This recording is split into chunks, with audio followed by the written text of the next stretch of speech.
wondering they might have a discount for that. Where you're trying to send. It's always a good thing to use. The visitor center. Now here's a little trivia I don't get to tell very often. When our country made the interstate services, the roads, and all the roads going east and west are even numbers, and all the roads going north and south are odd numbers. Well, you know that. That's how you know where you're going north or south or east or west. But when they first came up with that system, they started passing out maps. And on the map, there was always a part in there that says the distance from this city to that city is this amount of miles. Well, that's pretty arbitrary. They had to have a plot. So what they used was the front step of the main post office. That's true everywhere except here, because they were built, they didn't know where they were going to have a post office there, so they used the footing of the Broadway Street here, right here. This is what they used in the maps in those days. It's the only place they did that. Now over here to your left, folks, look at this big giant cruise ship. Now how many of you ladies and gentlemen kids have ever been on a cruise? Now I just recently did one, but prior to that I wasn't really worried about going on a cruise. I was worried about, I heard that they barely fed you on those things.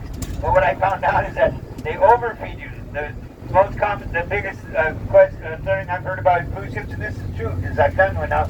You go on one of those as a passenger, you come off as cargo. The average weight gain on a cruise, in a 10-day cruise, is 7 pounds. Average weight gain is 7 pounds. Now get your cameras out, folks. We're about to go into the next neighborhood. We're going into Little Italy. But over here to your left, folks, is a very famous museum. It's the San Diego Maritime Museum, which is today home to 11 historic ships from around the world, including the one up here with all the sails on it. The Star of India is the oldest iron hull ship in the world. It's been around the world 21 times and still active to this day. It was built in 1863. It was commissioned 5 days after Abraham Lincoln came to Gettysburg Address. A lot of history here. Now, folks, San Diego Bay is shaped like a candy cane. You see the bay goes north for 1.5 miles. We're on the other side of the bay there by the peninsula, Point Peninsula. And it goes east and west, and then it goes south on this side of the bay. 12.5 miles close to the border of Mexico. Right here is Seaport Village. That's where we started. Right now we're up here. So now you're going to be able to see all the way across the bay to where we're going. All the way across. There's the very north end bay. And this to your left is the Maritime Museum. Now over here to your right, folks, we just entered Little Italy. But here to your right, folks, is the County Administration Building. It was dedicated in 1938 by Franklin Delano Roosevelt. There used to be big parking lots on either end of it. The parking has been moved underground. They built these magnificent water play parks for the young families that are now moving into Little Italy. The demographics, they got young families moving in, so they build parks on either end of it for the kids. Kids are welcome to play in the water. Wonderful play parks here for the kids. Now, if you look over here to your left, you're going to see a couple of big white buildings over there with sliding doors on the front. That's a Coast Guard station that's been in San Diego for 101 years. 101 years, Coast Guard station. There's a big building there. But folks, we're going to turn right there. Remember, San Diego Bay again is shaped like a candy cane. Right here, there's the Coast Guard station right there. So we're going to come up here, we're going to turn, and we're going to go over on the other side of the bay there. We're going to go right by the airport here. There's Harbor Island here. Then we're going to go over here, and we're going to go into the water here, out near the opening to the ocean right here. That's Shelter Island. That's where we're going. Harbor Island right up here by the air, at the north end, and we're going to go over here to Shelter Island. That's over here. Now, on your right here is the parking lot to a big huge factory that you originally, this was a giant shooting factory. Up until 1920, when a man named Claude Ryan bought this building, he started building airplanes in there. You guys ever heard of Ryan Aircraft? In 1927, Ryan received a phone call from an airmail pilot. The airmail pilot said, I want to have my own plane. And he said, Ryan, I hear you build the best planes in the country, and I'd like you to build one for me. And Ryan said, I'd be happy to build that plane for you, young man. And boy, was he ever happy. That plane became quite famous. Known as the Spirit of St. Louis. That young pilot's name was Apollo Slimmers. And the plane was called the Spirit of St. Louis due to an old cliche. He who pays the piper picks the tune. And the people actually paid $10,000 to have Lindbergh plane built here for 9 businessmen from St. Louis, Missouri. Now, Lindbergh came back to San Diego in 1928 for the dedication of our airfield in his honor. And at that time, the airfield covered 140 acres and had 1 runway. Today, our airfield covers 526 acres. It serves on average 21 million people every year, but it still has only 1 runway. And that factor is the factor that the planes have a curfew in San Diego because the planes come in and out over residential areas. They have a curfew. No planes in or out from 11:30 at night till 6:30 next morning. That makes this airport coming up here the busiest single one-way airport in the entire country.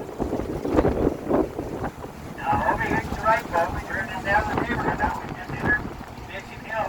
They got its name from that hill. That hill there, I just north into that, is where the King of Spain in 1769 was the very first permanent European settlement on the west coast of North America. It was military force to the Roman Catholic mission, and additionally stayed there for 5 years, and they got moved to the next valley over 5 miles east, and the water around here was brackish and salt in it, and the soil had been embedded with that salt, so it didn't grow here. One reason you don't hear about a lot why they moved that mission. The mission that I wanted to tell you about. Now I shared this first of all, my mother was born and raised on a reservation in Montana. They kept burning down that mission, the Native Americans did it. Why? Because they built it on their burial ground. To show force by the Spaniards. Yeah, we're friendly. They ended up moving the mission. They moved it, they never bothered it again. Now coming up over here to your right, folks. You see a lot of mustard-colored buildings over here with red tile roofs. Very famous facility here in San Diego known as MCRD. Been here for 101 years. Marine Corps Arena with you. In those 101 years, they've been averaging 20,000 men a year to train as Marines here. The last year, history was made there again. They had the very first graduating class of female recruits graduate from there. Now, at this time, do we have any other military veterans, active duty members of the military, or those who stood and waited for them on board? If so, please raise your hand to identify. It's an honor to have you on board. I'm very proud to tell you I served with the Marines. Shouldn't have been on there. Those brings a debt of gratitude I can never repay. I ask you all to join me now in a tribute to our veterans United States Marine we head on by. Now, if you guys know the words in the Marine Corps hymn, sing along. If you don't know the words, sing it. You're going to have fun.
My daughter Amy. My daughter was the first woman in the history of the military, all 5 branches, to ever graduate top of her class of firefighting school in both endeavors, academic and physical. The physical's pretty tough. You had to carry a 200-pound man up and down an 80-foot ladder, then you had to carry that same 200-pound man one sitting block. My daughter is a monster. 5'4", 130 pounds. She's still a firefighter today. She's about to become a chief over here. Very proud of her. She made you when I tell that story. I love her up and tell it anyhow. That's a very inspired fighter. Come up here with your right side. Now, do you feel about that again? That's all part of the man-made island. Yeah, part of the island. On the other side of the bay is Shelter Island, and out in the middle of the bay is North Island. The main island only. San Diego Bay. Here's the bearing. Down on the right side. This area is the Naval Training Center. This is called Plum Island. That was your status when you arrived at boot camp. You were warned. Now you learn how to put your uniform on. And you come over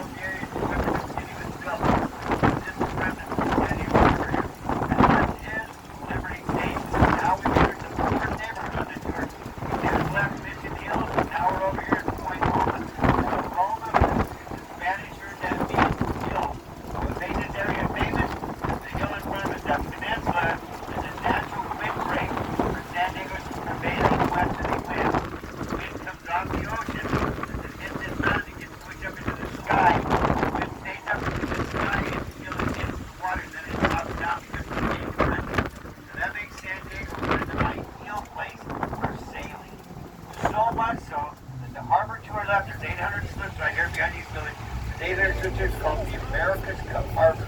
Because of San Diego's sailing history here, people from around the world come here to practice their skills for the America's Cup races. It's brought every year in England.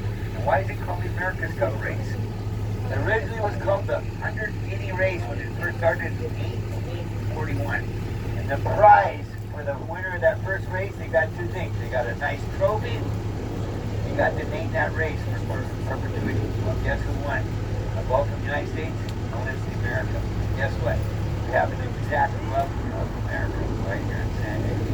Park right over here. And it comes out on the bay. If it comes out to the output, not it's pretty amazing. And it goes out almost every day whale watching. That's the original. That's the exact replica of the original America.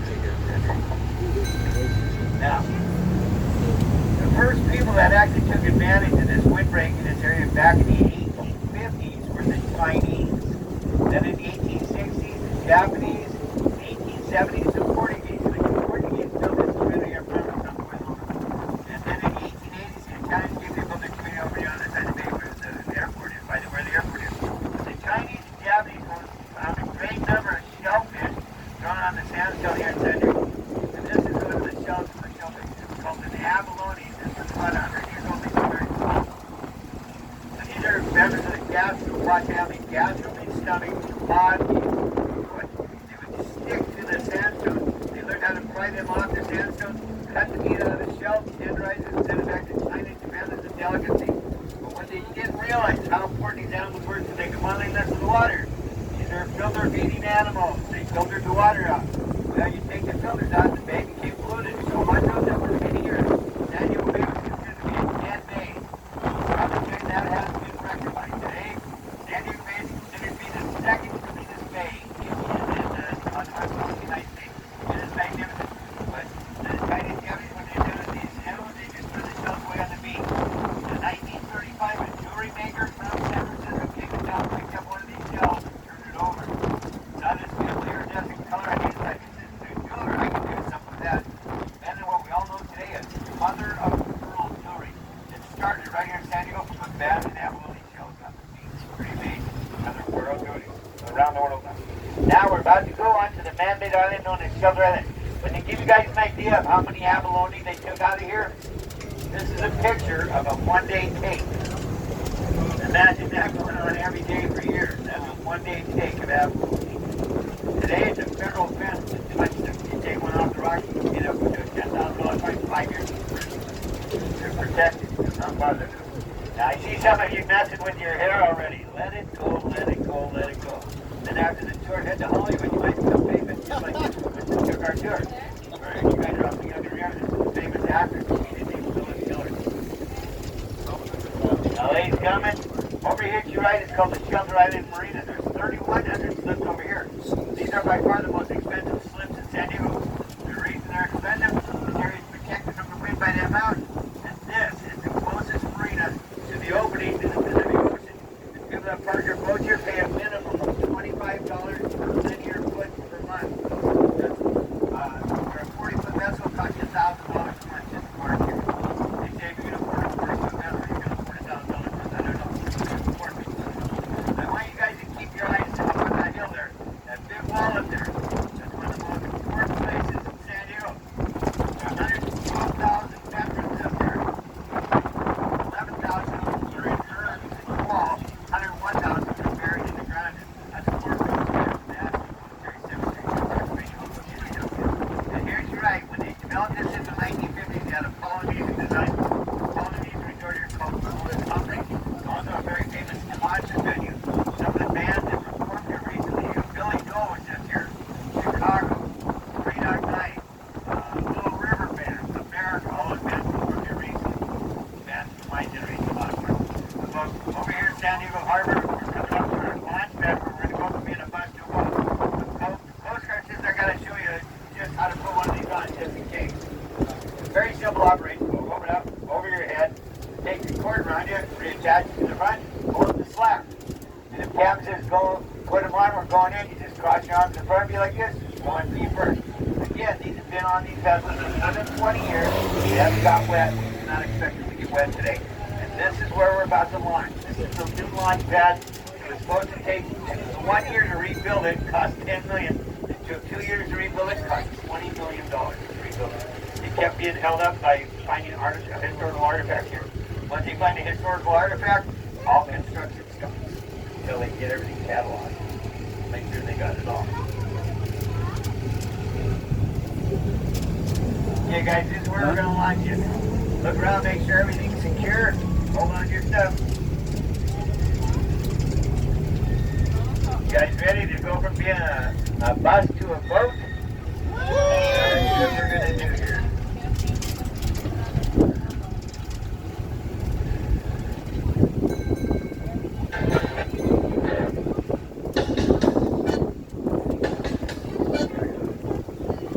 Alright, you guys ready? Here we go. We're going in.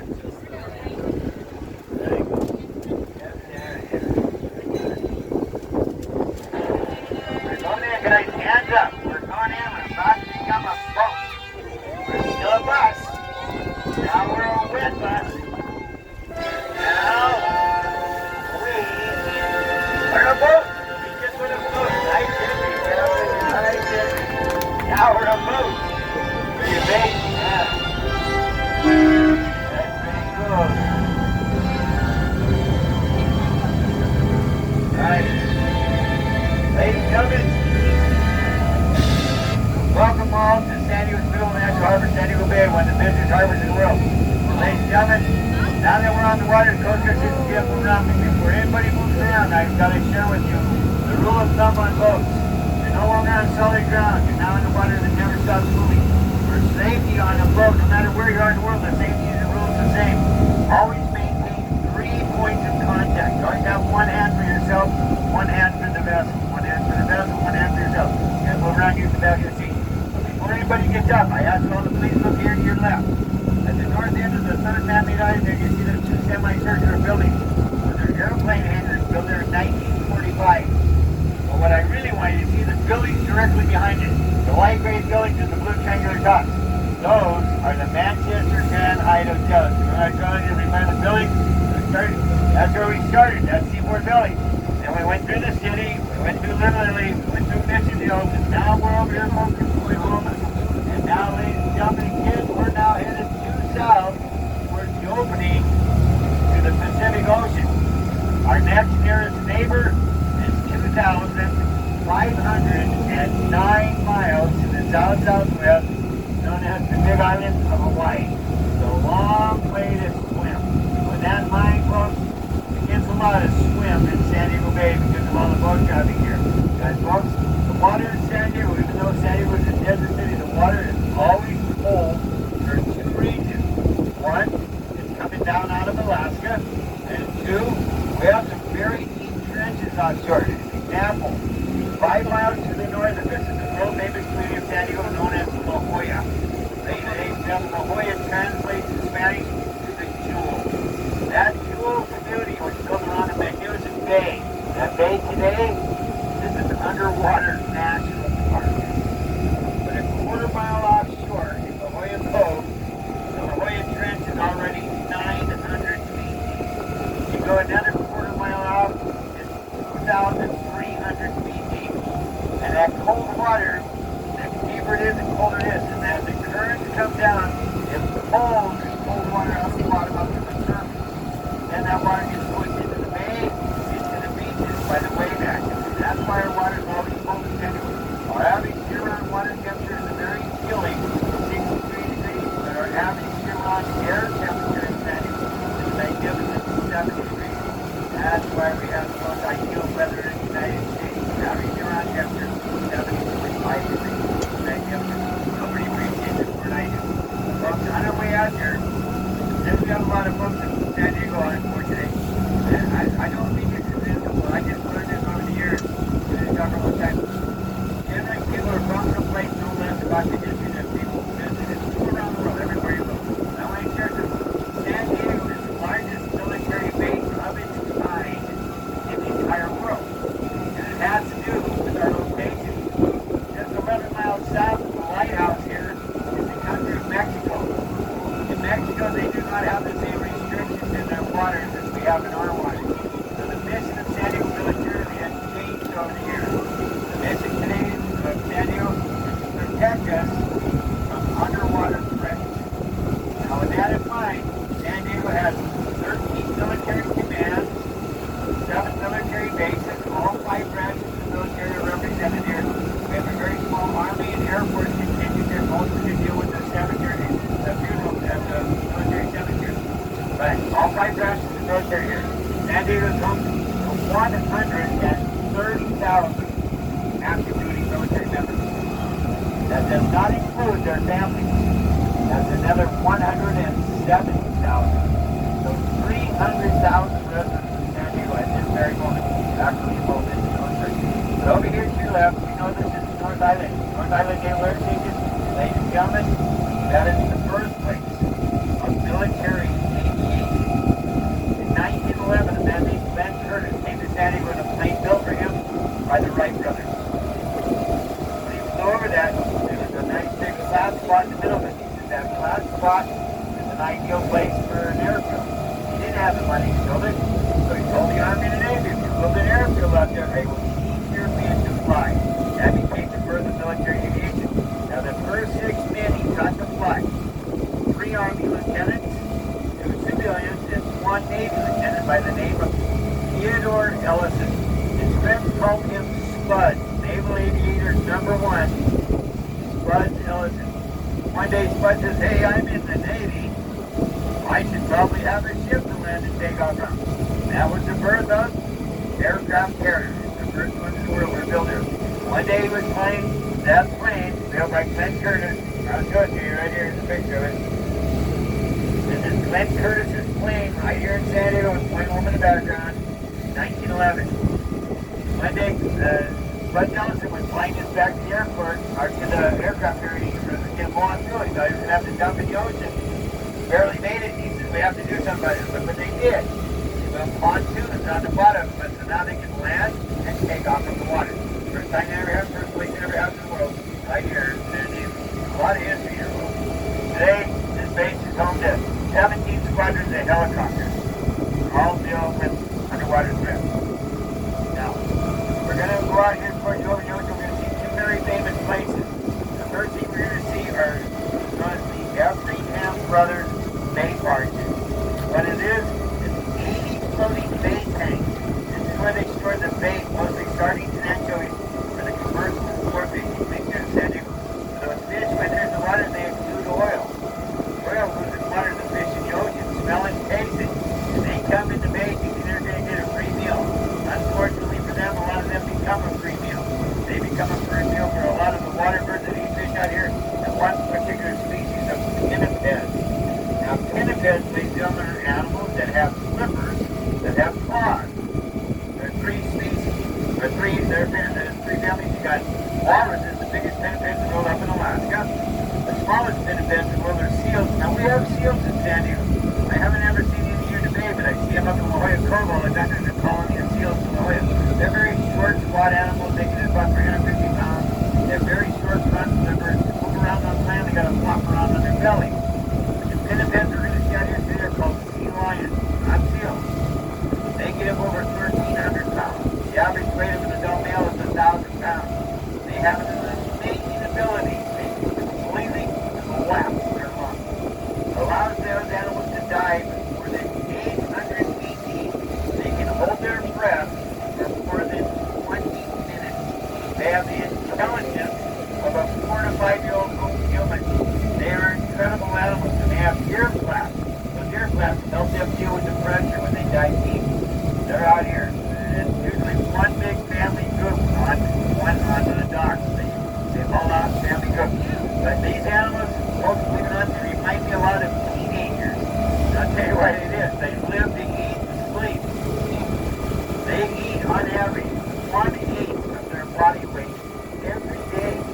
So a 1,000-pound adult male on average will eat 125 pounds of fish every day. And then they're like me after I eat pizza. They go into food coma.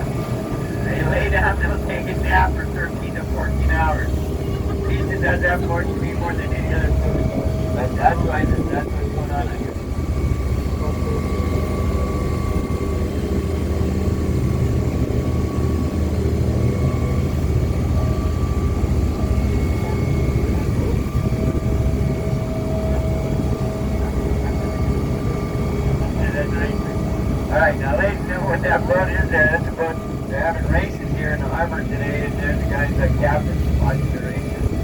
Ladies and gentlemen, San Diego gets a lot of military history here.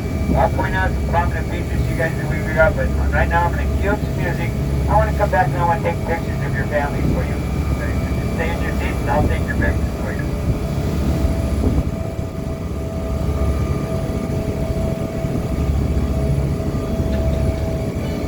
Joe, would you like me to take a picture of your family too? There you go, nice camera. Alright guys, leave the baby there. Good job. Nice. What's the name of the boat? There you go. You guys like the pictures together?